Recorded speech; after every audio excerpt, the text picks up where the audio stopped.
We're talking money today. Make it rain. Woo! Do you think people enjoy talking about money or they don't enjoy talking about money? I think people enjoy talking about money. They don't enjoy talking about their money habits. So many people that I talk to that I'm about to or we're about to have financial conversations with oftentimes say things like, wait until I get my stuff together before I meet with you, because that conversation makes them uncomfortable. You could end up doing something that you perceive to be passive that is not passive to me. Passive income means and Kobi, you said this earlier, you've set up a system that allows that money to flow in after you've done the work and set up that system. 100% passive, no activity, no energy out. Everybody should pretty much just remove that from your vocabulary and from your realm of possibilities, because I haven't seen it. After you've paid all your bills and done everything in the month, how much is left over? It's supposed to be left over. Not after like the miscellaneous stuff, but like just to keep the household running. How much is left over? How many decades have people been trying to gamble with the lottery only to come out with nothing? Just a whole lot of spent money on lottery tickets. Not all debt is bad debt, but consumer debt is the worst debt. Even if you are talking about a massive stock portfolio that you put together, you're still going to have to check in once, twice, a quarter with your financial advisor. So there's some amount of small energy that's still going to be going into it. Get you a door, you get you 2 doors, and you and your family eating, you out in the boat in Jamaica, and good Lord, the rent coming in, right? So it's not like that. When you hear about people making it in crypto or all these other types of things overnight, you have to recognize that they're like 1 out of 1 million, 1 out of 10 million. It's very, very rare. Because at the end of the day, we all deal with money. We all deal with it. We all have a question about it. We all have a concern about it. We all have something we want to do with it, someplace we want to go. We all deal with money. But we have to start having more conversations about it, regardless of how you feel.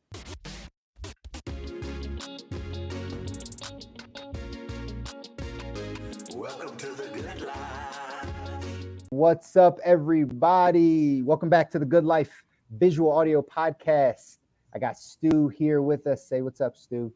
What's up, y'all? Kobi is in the building. Say hey. What up, dope?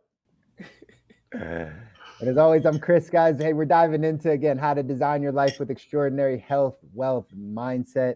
As always, find us everywhere that you listen or watch, whether that's YouTube, Spotify, Apple Music, anywhere.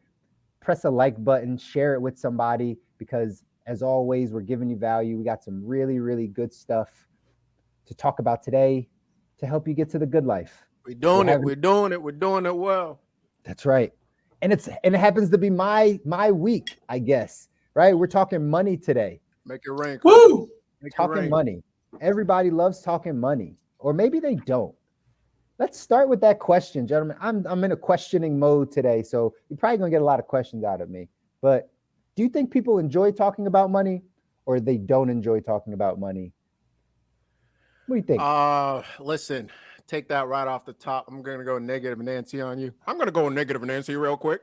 I think people enjoy talking about money. They don't enjoy talking about their money habits.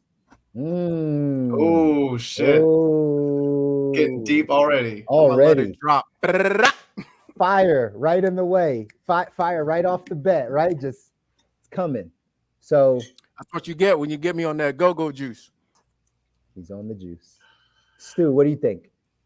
In general, no, because I think a lot of people are in employment situations they don't want to be in. They don't have control over changing their income until once a year they get a conversation of a performance review. What I do love about South Florida, that percentage is a lot higher. There's a lot of money talks running around Las Olas. That's right. And it's really, we gotta always shoddy love. Hey Lee. Bring it back. Bring it back. Hey. Dropping it. That's on Instagram for all of y'all who are hearing this on the recording. Hop in Instagram if you want to see the backstage. But we're gonna keep this in the recording too, because that's what we do. Keep it fresh. That's right. Keeping it fresh, making sure though, again, it's a great plug. Everybody that wants to get this behind the scenes, jump on our Instagram. We do this live every Wednesday night. So you might be hearing this on Monday, but live every Wednesday, 8 p.m., 5 p.m. Pacific. So this is the backstage, Haley. Like, you can't get much Oh, more yeah. backstage than this. Like, You came to the right spot. yeah, but it's all good. You came to the right place. So again, money talks. Most people don't like talking about their money habits. 1,000% right, could be.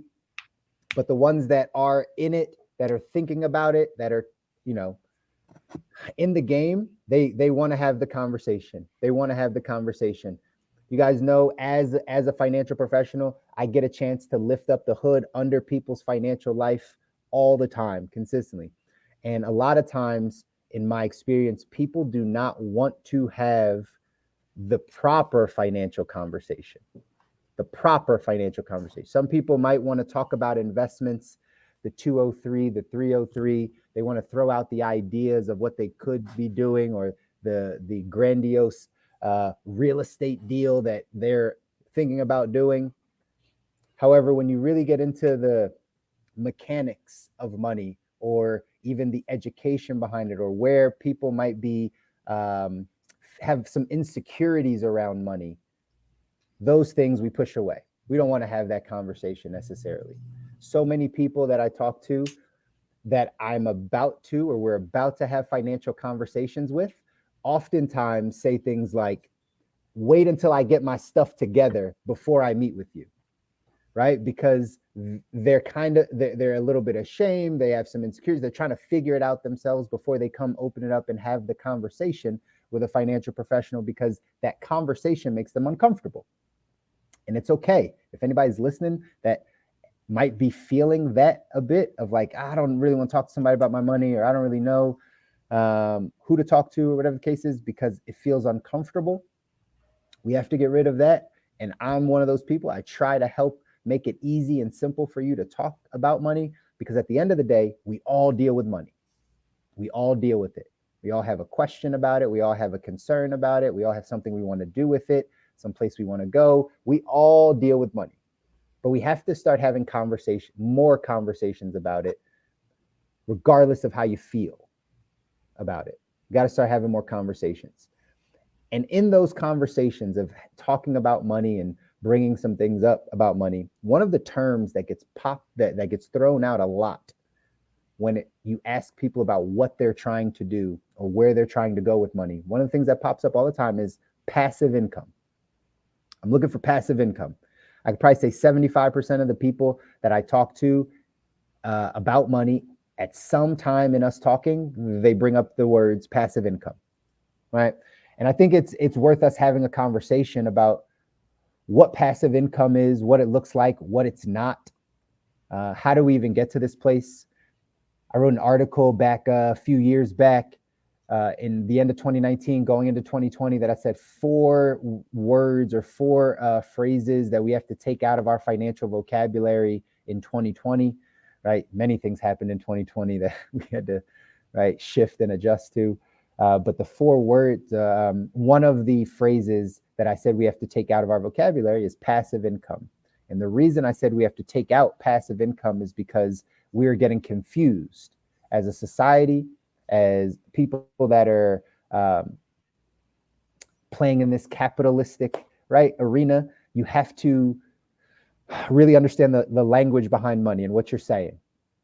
And a lot of times now we're using this word passive income, or this phrase passive income, to mean easy income, income that comes in without me trying, income that comes in without me really having to work for it. I'm just looking for passive income. I've worked my entire life. I've busted my butt at things that I really don't like and I don't want to do. So now I'm at a place where I want the money to come in easier than it has over the past 10, 15, 20 years. And that's not passive income. Passive income is not easy income, right? Passive income means and Kobi, you said this earlier, you've set up a system that allows that money to flow in after you've done the work and set up that system. After you've put in the time, you put in the work, and then said, you know what? I've set all of this up so that now I don't have to do that same work, but money can still flow in. That's passive income. But we can't get away from the work. Can't get away from the work part. but I think the term has been misused and misconstrued a lot in society. And gentlemen, I'm curious to hear from you two about your definition of passive income and or what you've heard as what passive income actually is. You know, and it could be. I You think can you've jump in. done a great job of breaking it down so far, and I totally agree. Even in my mind, for a long time, passive meant I don't have to do nothing, and I'm getting this mailbox money. But the thing is, I got that idea from people I'm seeing that have written books or doing commercials or doing all types of stuff. And what I realized they failed to really disclose is that they're getting that mailbox money because one, they took a large risk at some point in time, and two, they've set up systems that are now giving them that mailbox money. So whether they took risk to build a business, which is risky, or they took risk to purchase real estate, which requires risk and capital, as does business does, as does starting a business in general, or they somehow acquired money and are lending it out and taking risk on that to get that quote unquote passive income. I've listened to a lot of entrepreneurs, a lot of people that have money, and what I'm, now hearing and I agree with is that everything starts out active and then it becomes passive. So setting out that, so for me, my definition of passive income is I have something that I have built, whether I put energy into it to build it, blood, sweat, and tears, whether I put capital into it to build it, whether I put time into it to build it, plus blood, sweat, and tears, if we're being real, or some combination of all three. And now it's paying me without me continuing to put that stuff in. That means I'm now been a successful entrepreneur and I'm getting that my cut of the profit without having to go in and do it. So I think it's super misleading. But it doesn't have to be misleading to you because you're listening to The Good Life and we got you, baby. Pass it on, Stu. That's right. I think both of you guys did a really good job breaking it down. For me, my definition of passive income was what is the least amount of effort I can put into something and still get consistent capital coming from it. So I never really viewed it as a absolute zero energy in.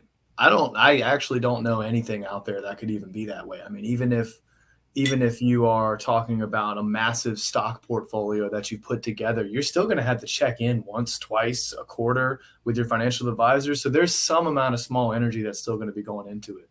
So I think the idea of 100% passive, no activity, no energy out, everybody should pretty much just remove that from your vocabulary, from your realm of possibilities, because I haven't seen it.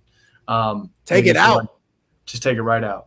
And but no matter what, and both of you guys touched on this, there has to be some type of significant energy put into that thing in order for you to get to this point of very little maintenance. And Kobi broke it down real well. Time, money, just, building a business, creating systems, like all of these things take a massive amount of time to get to. And I think we were having a nice chat about this prior to us going live today. Depending on the industry, you can get there a lot faster than others. So I think getting really clear on what industry, what would that look like? It's you have to map it out well. And Chris, you made a great point earlier about how, if it was really that easy to get passive income, everybody would be doing it. And I'm probably here to tell you guys that I don't think passive income can exist for every single person on the planet. So you got to do something differently than what other people are doing. I want to add something real quick and then request that we backpedal the conversation before we shoot it forward like a rocket. So I want to add that, that if you could end up doing something that you perceive to be passive that is not passive to me, right? So maybe for you, making phone calls to people you don't know is light work for you. It's so light work, you think it's passive. right? For me, that ain't passive. As somebody who had a career making cold calls, right?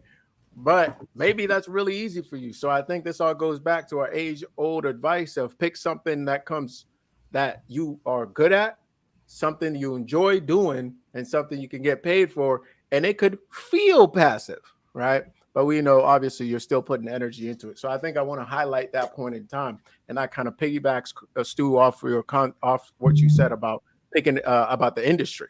Right? For some folks, if you've ever read Prosper's Coach, it basically describes what feels like a passive business, but at some point in time, you really had to put in energy to build that network of network of people to give you referrals. Where now the person is sitting there getting referrals all day, and it's like, oh well, that looks fairly passive. Yeah, but you missed the underground work, right? And then, guys, before we dive further into midterm investments, I would like, maybe Chris, if you could do this, kind of summarize what the steps before getting to midterm investments. I think that's very important, and we don't want to skip that. Even if it's just as a quick 1, 2, 3, these are the things you have in place before you get there. I think it's very critical to the conversation. Awesome. Thank you for that, man. I'll definitely go there. Stu, I saw you put some thumbs down to the book, though. That book is very controversial to me. I learned a lot from it. I was recommended to it by the people I got certified from. There is there's so much to be learned about how a lot of coaches don't understand how to get off the ground running. And this really kind of goes contradictory to what you and I and Kobi were talking about beforehand. You do have to get out there and somehow find a way to let people know you exist and to advocate your product. I think the Prosperous Coach has a couple of sections in there where there's like a bit of a strong arm into you need to work with me. I'm going to press on these buttons. There's some sales diction in there that doesn't resonate with me. But honestly, I would recommend that book to literally anybody. I'm really glad you brought it up because I actually don't recommend it. But now that we're talking about it, like there's a lot to be learned there. You may not have to agree with every piece. You may resonate with it. It may feel in line with who you are and what you want to do. But I like gathering, man. I've never been much of a hunter when it comes to the sensitive things of someone's mind and psychology. It's very easy to get a big ego when it comes to messing around with somebody's mind. And I think, this probably applies a bit more to the life coaching and the mental health side of things. But not every person in every industry is your friend. And that book has a lot of power behind it. And I think it should be used responsibly. Chris, have you read it? I have not. Okay, cool. Maybe we talk about it later after you've read it so we can all give our thoughts. Yeah. That'd be sick. That'd be really sick. And for everybody that's listening, right? Like we say it at the end of our show, right? Good press, bad press, doesn't matter, right? So same thing about this book. Good review, bad review. Stu doesn't recommend it, right? Like Kobi recommends it. Go pick it up, read it. Give us your feedback, right? Send a message to us and let us know, like, hey, I read the book and I agree with Stu, right? Like that she was misleading or whatever the case is. But this is how we start to get new information, process new information, take ownership of our life by reading and listening and hearing these types of things that could potentially benefit your life or show you the things that maybe you don't want to do, or right, however that works out for you. But at the end of the day, reading is paramount, right? Reading Rainbow. Second question: How many of you guys watch Reading Rainbow? Did you watch Reading Rainbow, guys? I did. Oh yeah, for sure. Reading Rainbow. I just happened to see that. You don't have to take my word for it. It's a Instagram sound on Reels going around right now that might be trending. The take a look, what's in a book? Reading Rainbow. So yes, we need some of that. We need some of that in the good life. But take that step back, like Kobi said, and talking a little bit about the steps leading up to passive income. Right. And again, that word passive, just do not want it to be confused with easy. It just falls in my lap. Got to work for it.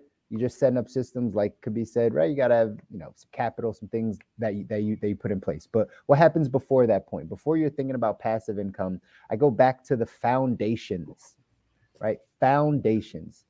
I normally look at 5, maybe 6 different things as foundational parts of your financial life that you then have in place so that you can start to build on it. Just like having a house. If you built a house thinking about the roof first and it's built on sand, it's going to fall down. Doesn't matter. And a lot of times, you guys have heard me say this before. We've talked about it a bunch on the show, right? 101, 202, 303 levels.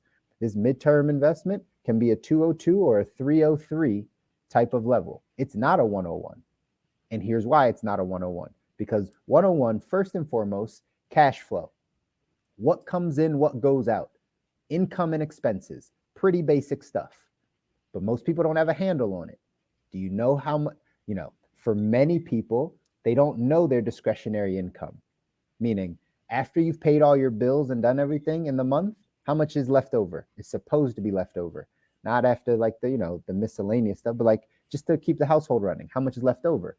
That number's got to be pretty high if you want to start thinking about midterm passive investments, right? You got to make sure you have some extra money. So we got to look at the cash flow side. Got to have short-term savings. Such a crucial part, ladies and gentlemen. Such a crucial part. I've seen it happen over and over and over and over. We don't have 6 to 12 months worth of our income set aside labeled emergency. I know some people say 3 months or 6 months, like 3 months on the low end. I think, some people even say a month, right, of emergency fund. Proper 6 to 12 months. If you get to a 6 months of your income set aside, you don't have to even put money in the bank anymore. Don't even worry about it, right? Because you got your cushion. But that is important before you start doing midterm investments. Before we start talking about passive income, we got to have savings. Most importantly, the habit of saving. Okay? So that's the second thing that we got to look at, short-term savings. Do you think people know why that's so important to have that short-term savings? I don't think, and that's a great question, Stu. I don't think people know. No, I don't think people understand why it's so important, but I'll explain, right? I'll explain. It's important because long-term, that's what we're building for. If we're even having an investing conversation, ladies and gentlemen, investing by nature is for the long haul. It's long-term, right? You can trade and do things that increase your profits right away, but it's not really what we're talking about when we're investing.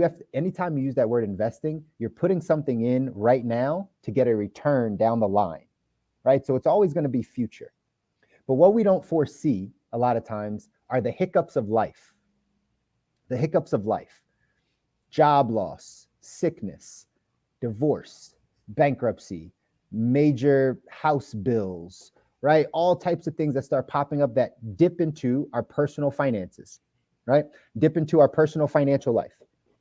That 6 months worth of expenses or income, I say income, you'll hear other financial people say expenses, specifically because you know what to do with your income. Your expenses should be way lower than your income, right? So if you only save 3 or 6 months, let's say you save 6 months worth of your expenses, it's not going to last you 6 months. It's going to last you like 4 because you have overhead over top of your expenses that you haven't saved for. So I always say, if you get to 6 months worth of your income, you know what to do with your income. You'll pay expenses and you'll have extra to still go eat dinner and do the things you need to do and not be stressed. The reason why that's important to have there is because inevitably, it happens to all of us, inevitably something's going to happen where you're going to have an emergency and you're going to need to dip into some money. It's going to happen, right? Whether it's job loss, like I said, all those things. If you start investing without having an emergency fund, you will ultimately pull out of your investments. I've seen it happen over and over again. You're going to sell the crypto. Most importantly, you're going to get scared when it goes down because you actually needed the money. So then you're going to be, right, you're going to have to pull out. You're going to, right, lose out on money, the whole nine. I've seen it happen in real estate when people become, right, overly invested and they aren't liquid. And now all of a sudden something happens where they need to be liquid. So they have to sell the house. They have to sell the property. Right. And again, that's a part of the game, but not when you're just getting started out. Like you don't want to go into something knowing that you got to sell it in the next couple of years just to make sure that you can pay rent or pay off this bill or whatever it is. So understanding that long term, you are going to have many financial ups and downs, many setbacks, all these types of things that will happen to you. You've got to make sure you have 6 months worth of your income set aside before you start talking about investing. That's why it's important. That's why it's important, because you won't make it. You'll build your house. Again, this is foundational. You won't build your house when you don't have good foundation. That short-term savings is foundation. If you don't have that, you're always going to be stressed, especially if you're an employee. If you're an employee, meaning you work a job, you have no other streams of income, you just have jobs, and you don't have savings, but you're trying to invest, as soon as one of your jobs goes away, what's the plan? What's the game plan? Now you got to pull out of investments. And you're like, oh, that crypto, oh, that I shouldn't have done that. Now you're back at zero, or you're back where we started. And that's not building wealth. Does that make sense, Stu? Yeah, for sure. Thanks for going in on it. Absolutely. But either way, cash flow, income and expenses, foundational. Short-term savings, foundational. Consumer debt, credit cards, personal loans, medical bills, things that pile up, right? Where's your debt position? Analyzing that. I'm not a stickler to be like, all debt is bad debt, because wealthy people build with debt. But again, that's a 303 level conversation. We can't You got to repeat that, bro. You got to repeat that. Not all. I'm not a stickler for saying that all debt is bad debt, because not all debt is bad debt. Wealthy people build empires on debt. Our country is built on debt. Everything major that has massive amounts of debt. It's just a numbers game. You've been in real estate, could be like, and Stu, I'm sure you get this, right? Like, it's just numbers when you look at investments. It's a matter of, that property, that apartment building is going to cash flow me, it's going to give me a, 12% cash on cash return. You can get 12% from that apartment building every year. I'm going to borrow this money at 3%.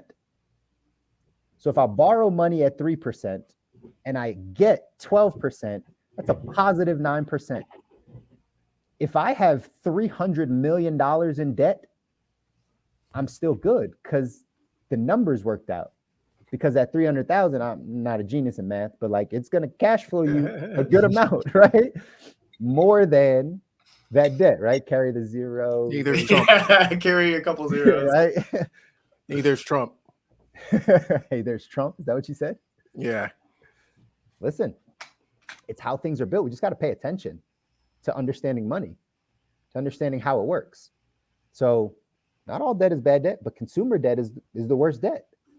You paying money for furniture, credit card stuff, right? Car loans, like liabilities and things. Would you define? I would define. Let me know if you agree with that. I would define bad debt as debt that doesn't bring you in more money than it takes out. Correct. That is it. And good debt is the opposite. It brings you in more money. Preferably a lot more. Exactly. Facts. Right. I think something else when it comes to the conversation of debt and how there's a certain interest on owing money. Well, if you don't have the short-term game locked down and you have to pull out a loan to take care of yourself, now you're really screwing yourself. Now, instead of getting some type of positive interest and growth, you've dug yourself in the other direction. That's right. Definitely bad debt. It's definitely bad debt. And it goes back to cash flow. If you had to take out a loan for something, like, where's your cash flow at? What's your income and expense? You got extra $500 a month, extra $4,000 a month. Like, what is it? You might have to evaluate that too. Right. So that's why I said, this is all foundational. Most people don't get past this step. They just don't want to talk about this step. Right. They don't want to address this part of it. But this is the foundations to get to 202 midterm investment, passive income. You got to master this part first. You got to have this stuff down so that we can move forward. So, but Chris, I want to get rich right now. Don't we all, Stu? Don't we all? However, it's not the way that it works, ladies and gentlemen. It's not the way that it works, right? I'll probably put out some of the stuff. April is Financial Literacy Month. So I'm going to talk a lot of this type of stuff, financial literacy, financial education, right? Just talking about things. And I'm going to hit different demographics and psychographics of people, because everyone knows, like everybody has a different issue with money. Everybody's in a different place. You know, as a financial professional, I get a chance to help a baby boomer. Like, you know, I just had, you know, a potential client that's in their mid 60s that's in that retirement red zone. Like they're done. They're like, no, we're packing this thing up. What do we got to do to wrap this thing together and sail off in the sunset? Let's look at the numbers. Let's play it. So I'm working with them. They have their own issues. They have their own issues. They're trying to get money out of the market. The market's too volatile. People that are trying to retire in the next 3 to 5 years, it's too volatile. Like they don't want it. So they're like, all right, how do I move it? But then you come over to a millennial, all we're thinking about is passive income, right? All we're thinking about is how do I grow it? How do I get there? We talk to some Gen Zers, they want to get rich tomorrow because they see it, because they're on Twitch, because they see it on social, because they see that money can come, because we just had an NFT boom, because we just had, right? Because one of their cousins did kill it in crypto. So they actually believe that like, this is possible. I can get rich overnight, because many of them might have an actual example of somebody that did. So now that's going to be their belief, is that, hey, I could do this. If I hit the one thing and make the one investment and do the one thing and know that, boom, I could go. But that's not always how it works either. So we got to get information and education to people so that they understand how to navigate their personal financial life. Everybody's financial life is different. To wrap up this foundation so we can get back, it's cash flow, short-term savings, emergency fund, debt management. I throw in the piece for insurance, not just life insurance, but like disability, long-term care, living benefit. Actually, if people want to be very serious about it, and I'm glad, right, Kobi is here, the number one cause for financial ruin in this country is a medical diagnosis. It's the number one cause. You get hit with that cancer, you get hit with that whatever. If all of a sudden you can't work and you have medical bills, financial ruin, game over, game over. And again, this is the game of building wealth. So we could talk investments all day long. You don't got a proper something covering you in case you get cancer, in case you can't work, in case like your foundation isn't strong. You're one move away, one doctor visit away from it just all going away. Hence why we're doing this for all of you that are listening, so that that's not us, right? That's not anyone that listens, because we're going to make sure your health is good. Because again, that's how you get to the good life. You have to focus on all of these things. You happen to just be talking about money, but that's important. But for those people that aren't paying attention to that side, well, financially, make sure you have some insurance type coverage, life, disability, long-term care, something in place. Last thing for foundational is the long-term. It's the retirement nest egg. Okay, that's important. That's a 15-year plus, 10-year plus, something that you are putting away consistently and gaining compound interest from. That is your $200 to $1,500 a month. That's your long term. That's a foundation, a financial foundation.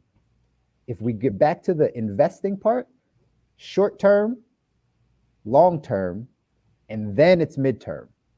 So if you don't have short term rolling, you don't have 3 to 6 months or 6 to 12 months if you're good and you're not close and you're not properly funding something that's gaining you compound interest consistently for, right? Because compound interest is what will out earn you over time. It's just a time thing. You have to keep doing it. You start early and stay consistent. That will out earn you. So if you have both of those things set, then we can start having a midterm investing conversation where we can start looking at vehicles that could bring something like passive income. But it's not until we have those things in place that we can then start actually using our capital to put it in the midterm investment. Did that make sense? Did that make sense, guys? Because I explain that to a lot of people, and sometimes they don't get it. They'll still be like, oh, okay, I hear you. And they'll still go put some money in crypto tomorrow. Like they'll still do it. And like, I get it. Like it's attractive and it's an investment. I get it. But long-term, you're just gambling because you have no foundation. As soon as the economy flips over, seriously, like we don't know what's happening with the war and all the stuff. But as soon as it happens, like people aren't going to be in a good spot. I'm going to talk about a midterm investment today of real estate because that's what a lot of people know. A lot of horror stories. Other side of it also is 10 million, foreclosures are about to go up, right? People aren't in the best financial position as people think. Like, foreclosures are about to come down the pike. Biden pushed it off a bit, but it's coming. Why? Because people aren't financially prepared for what's coming up. They just want to talk passive income. It's the least of your worries right now for most people.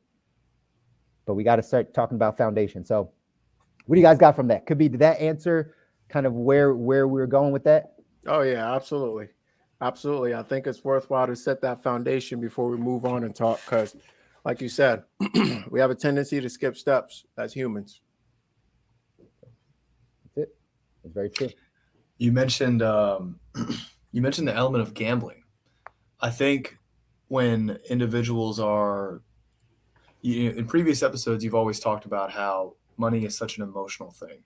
Mm-hmm. And I think a lot of that emotion overrides some of these folks who, like, you hear Chris's plan, you hear the fundamentals, like you hear what you should be doing and why it's the safest way to accumulate wealth over time. But there's so many emotions that get in the way. And I think one thing you can do to combat your emotions,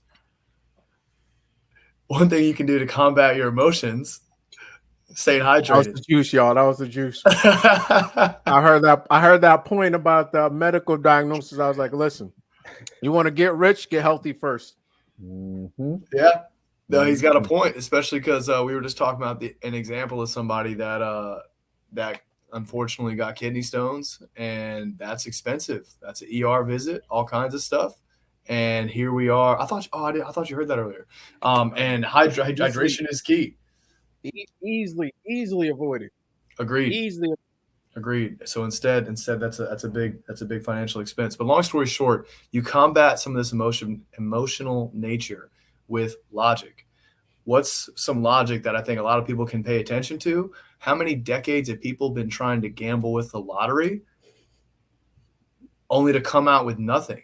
Just a whole lot of spent money on lottery tickets. Like, when you hear about people making it in crypto or all these other types of things overnight, you have to recognize that they're like 1 out of 1 million, 1 out of 10 million.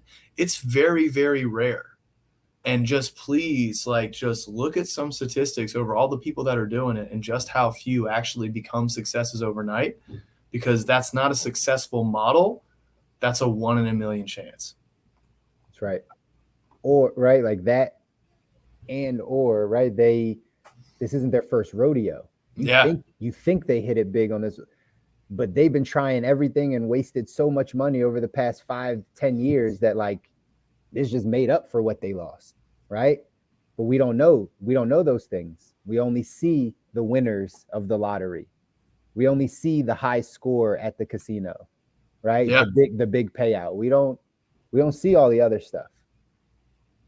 It's why we have to expose it. It's why we want to talk about it, because you have to have an awareness of actually, what you're doing with your money, but also what's happening around you with money in order for you to get to the place you want to be. You have to have an awareness. You have to know it, that it's, lottery. I used to tell people lottery is a tax on the poor. Lottery is, because where does all the money go? To the government. The state, it's the state lottery, right? I live in Pennsylvania, the Pennsylvania state lottery. So every time you give them $1 and you don't win, Pennsylvania state got that money. The people that play the lottery are people that are poor typically. So the lottery is a tax on the poor. They just don't know that. They think they could hit it big. It's gambling. 1,000%. It's so 1,000%. sad. Now, okay, so now you've got your foundation in place, 101 complete. Let's go to the midterm. There we go. So you've heard me talk about this before, but midterm investments are normally going to be your 2 to 10 year investment. Not your long term, not your 401k, not your IRA, not your SEP IRA, not your cash value insurance, not sitting in the bank, not in a money market account or a CD. 2 to 10 year investment, typically coming across one of the asset classes. We'll go over it again, right? Asset classes, typically 5 of them, maybe a 6th one if cryptocurrency does its thing, whatever that is. You got cash, you got equities, which is ownership of a business, You got fixed income, which is loaning out money. You got real estate, ownership of property or land. And then you got commodities, gold, oil, silver, that type of stuff, chickens, oranges, that stuff, right? Listen, there's a market for everything. Of course. Me and Marshawn Lynch been counting our chickens for a long time now. Marshawn's in the like he for real is in that game though, isn't he? Like, doesn't he do something with like chickens? I'm not quite sure if he does actual chickens or not, but I just know he does straight cash in a club out in Oakland that is straight fire. Got you. Well, anyways, maybe it's Seahawks. He in the weed business. Yeah, I know that. I know that for sure. And again, right? These talk about the cannabis industry, right? These are all midterm type of investments. By the way, the two that I always hone in on, real estate and equities. You can get to the fixed income side, meaning when you loan out money, when you lend out money, you want to become a hard money lender, you need capital to do that.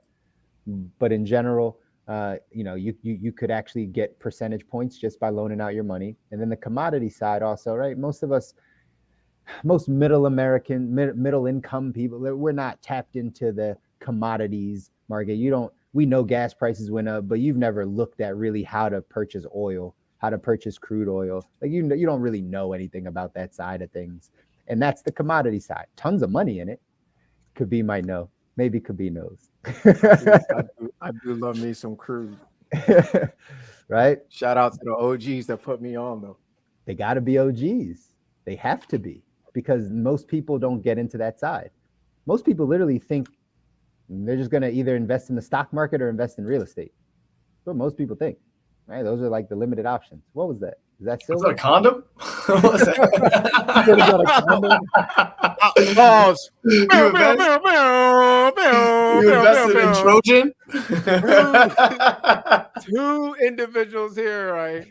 Two totally states of mind. Two totally states of life. One man says silver. I like investing in my health. Okay. Oh man, that's hilarious. No, brother, that is silver, baby. That is silver. For the record, I knew it wasn't that. American Eagle, silver. Is it? Here we go. Right, and Kobi, we talked about this on another episode like a couple of weeks ago, that like there's a difference in like holding on to a commodity like gold and silver and investing in, right, commodities as an asset class, like investing in an oil well or investing in a gold mine, or right, like those become a different type of investment inside the asset class. Holding on to the commodity, the gold, the silver, those things, right? Those things had stores of value, right? Like they hold value. But you want to get, that's why I said this is kind of like the 303 side. You really want to get into commodities. You really have to get around an OG. You got to get around someone that's in the industry. You got to get around somebody that knows what's going on that commodity side. But typically, equities and real estate. Equities and real estate are those passive, or I don't want to say passive. Those are the midterm investments. The midterm investments, the 2 to 10 year investments that can literally build your wealth. They can that's what a midterm investment is there to do. When I break it down for some people, midterm investments are just about having a fun fund, right? Like I say, you want to travel, you want to get an RV, you want to do something. All right, fine. You're just kind of saving and investing to get to a place in like 5 years where you can purchase something. That's fine. The other side of midterm investments for people that are serious, they want to build wealth. You do it in your midterms. You do it in the 2 to 10 year. You need a specialized knowledge. You need to understand something about real estate. You need to understand something about business or equities. You need to have a deeper knowledge than what the average person would have if you want to go invest in those things. So let's just stick with real estate and stick with equities, okay? Real estate, if that is a midterm investment, it could be long. I was having this conversation with somebody. They were like, no, Chris, it could be long. I was like, well, there are some circumstances. Yeah. You're buying an apartment building. You're buying something that's 30 years out. You know you're keeping that thing. Well, then sure, that's a little bit of a more of a long-term play for, cash flow. It's great. Midterm 2 to 10 years means you're evaluating this every few years because you're just trying to increase your wealth, right? You're trying to increase that net worth. So normally takes a few years. If we talk real estate, you got to get some specialized knowledge around what sector of real estate you would like to invest in, right? Real estate's very broad. But do you have education? Do you have knowledge on exactly what part of real estate you want to invest in? Are you a buy and hold type? Are you a fix and flip type? Do you want to go commercial? Do you want to go in the city that you live in? Do you choose to do land? Do you want to go after tax liens? Do you want to go after foreclosures and short sales? Do you prefer to buy apartments? Do you prefer to, right, buy strip mall? Like, you have to get educated about what's out there. And again, this is not gambling, this is education, because you should have your long term and your short term already running, right? So there's no pressure in these. And Chris, if I may, on real estate here a little bit, Yeah. you know, I think you're totally right in that it's midterm, and I think the other, whoever was saying long term, I also completely agree as well. It's based on a number of factors, really, like how are you holding it, how are you purchasing it, and what are your expectations? And I think a lot of people get confused in real estate. In my opinion, most of the time, real estate, you know, well, let me start here. I think in the medium term, it's even more important that you have specialized knowledge, or that you really know what you're doing, because you can get burned in the medium term. Long term, based on what I have in my head here, real estate, at least in the United States, based on what I know, is a little less riskier than midterm, right? Midterm, you can, I mean, it's not that liquid, right? I mean, you still have to go through a process to liquid to what is the term? It's not liquefied. Yeah, liquefy or to liquidate. Liquidate. That's the or word. to get your equity out. Liquidate it, right? Mm-hmm. So, you know, if you're looking, that's where people get into the flipping. That's where people get into wholesaling. That's where people get into fix and flips and things of that nature. Obviously, that requires a good amount of knowledge. The Burr method. Bird method, right? BRRR. I think 3 R's, right? I think it's 3 buy, or 4. renovate, refinance, or buy, Rehab, remodel, rehab. Rehab. I just looked it up. And the last one is refinance. Rent. What is the middle? Rent. Refinance. Okay, it's rent refi, right? And repeat. And repeat. So there's a 4th R. There we go. Is there 4 R's? Yeah. Yep. According to the internet. That's all I got. Yeah, cool. Fair enough. Yeah. There you go. Biggerpockets.com if you want to check that out. I'm sure they dive quite a bit into that. Then you got you know, this with the midterm side, 2 areas that I have quite a bit of interest in. What I'm probably going to be attacking, not probably will be attacking, is I have an expertise in probate, and it's something that I worked with a man on for, or one of my broker on for a long time. And it's something that can serve both short and long, I mean, medium and long, in that you have an ever green pool of individuals you could help. And as a result, you do mutually beneficial deals. Another area that's of interest to me is land flips, or land in general, moving forward.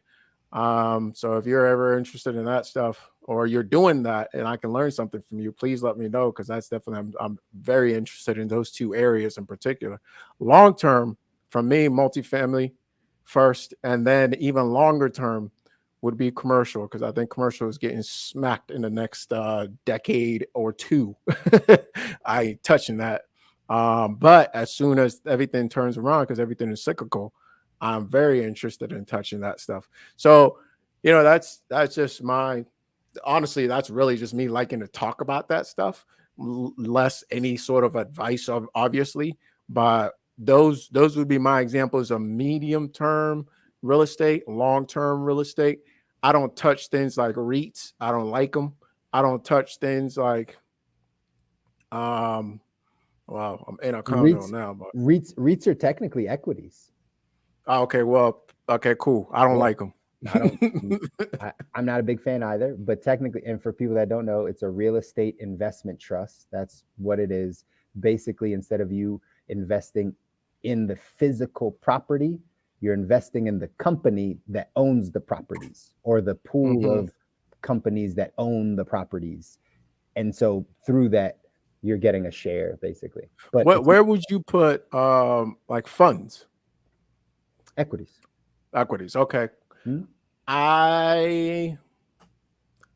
I'm shaky on funds moving forward, just because I see something similar in the sense of like everybody feels like, oh wait, everybody can get a loan, right? Now I feel like everybody feels like real estate is the way to go and it's the way to hide some money or the way to flee to. So anybody with a fund is getting money. Like it's so easy to raise money now with a fund. And I'm not quite sure all of these people actually know what they're doing. In the end of the day, right? They don't. God bless They you, don't. Grant Cardone, but I don't. I mean, come on, man. That man is making such an impact in my city right now. Oh, I bet. He has raised property values in some instances anywhere from 150% to 200 in 6 months. Literally like driving out very wealthy upper 20s, lower 30s individuals for who even knows who can afford that. I don't know. I'm not going to spend 90% of my paycheck on rent, but it's pretty interesting. You know, when it comes to the real estate piece, I've always shied away from from flipping, etc. I think if I found the right group of guys, maybe I would do it. I mean, I literally have a construction background. I understand how that stuff works. I just love long-term real estate, man. It's such a beautiful little nest egg. Specifically, since we've kind of touched on some things that we have experience in, for me with real estate, it's long-term condos and just renting them out. If you can increase your rent faster than they increase the condo fees, you're good. But Right. that's a pretty big if. You got to know what you're doing on that one. And I definitely did not at first, which means it took about 5 years for this thing to become even. I can only wait for the next 5 years when it's highly profitable. Yeah. And let's not forget, right? I mentioned this earlier. I'll play negative Nancy for I'm a gonna go second. negative Nancy Hit real it. quick. There we Who's go. going to be positive Paula? Well, right now I'm playing negative Nancy, right? Real estate's, especially long term, there's so many ups and downs and so many things that could go wrong. I told you guys about a story of a lady that had, the nightmare tenants, right? The tenants that come in, they don't pay, or they pay for 2 months and they stop paying. And many cities, and I can't really say many, but I know there's a large percentage of them that they lean towards the tenant over the landlord, meaning the laws favor the tenants over the landlord. Now, it's different all Sure. across the country, right? It's different in every jurisdiction, every city, every state's a little bit different, right? Philadelphia, for sure, favors the tenant over the landlord. Well, San Francisco, I don't think there's a better example than It's SF. disgusting. I hate There we it. go, right? I- So, like, Cannot stand that idea. so as soon as like they're protecting renter, I mean, look at guys what we just went through with the renters protection and them not having to pay money to landlords for a year. Guys, don't forget landlords. You're looking at one, okay? Like we don't actually have like millions and millions of dollars. You guys make us out to be these overlords. Like some of us actually had to pay a mortgage. So that idea, I can't stand it. It is so much easier for you to move to a less expensive property, for me to replace you, than for me to undo my mortgage. Yeah. Yet all the risk in those situations is on me. So So again, like we said, it could be a great long-term nest egg. However, it's not going to come with like smooth, I just set it and forget it. Passive income, right? Just super Absolutely easy. true. First 2 years were a battle. Absolutely true. And I think this is where the knowledge comes into play, and we can't underestimate that. You know what I mean? But every one of these asset classes we're talking about has risk that requires knowledge for you to take on. And if you got to pick which risk applies to you, right? Because there's lots of ways to mitigate that tenant risk, right? It's making sure you get the proper legal paperwork before you even sign things into place, right? Amen. You get the right tenant, right? You didn't have to bring that tenant in if you didn't do a proper check on them, right? You could get, so there's a lot of different things you could put into play, and this is where the knowledge and the comes into play. The what makes it not passive at first, right? But as you mitigate risk, as you mitigate, you don't have just one door, right? It's like owning one stock, right? Why would you do that? You don't have one door. You start to get 10 doors, 20 doors, 30 doors, 40 doors, and you mitigate risk that way. In addition to other ways of mitigating risk, that's when you can talk about it being, that's when you can talk about the positive side of real estate. So yeah, I totally agree with you. There's a lot of risks that should be made clear, because there's a lot of people out there today that are making it seem like, oh, it ain't nothing. You get you a door, you get you 2 doors, and you and your family eating, you out in the boat in Jamaica, and good Lord, the rent coming in, right? So it's not like that. It's not like that, right? Same thing for the midterm. You guys chime in. I'd love to know. But for me, what I like is definitely real estate, but certain type of real estate that I have experience with. Not just all different types of real estate, but certain type of real estate I've experienced in, and makes sense. Large cap dividend paying stock, like specifically ETFs, index, right? Pop a little in there, see where it goes. Those are the things I feel more comfortable with, right? And honestly, that's probably it for me. And it's fine. And equities and my own business, right? My own business. But it shows because you have knowledge in those areas. That's why you feel comfortable with it, so you can put money there, and you'll sleep well at night knowing that you put money in the right in the places that were right for you. That's where the specialized knowledge comes in, guys. We can't skip over this step. We hear a lot of things, but do you take the time to learn about it? Nah, not at all. Not at all. And I just recommend it because y'all can learn about it right here every Wednesday.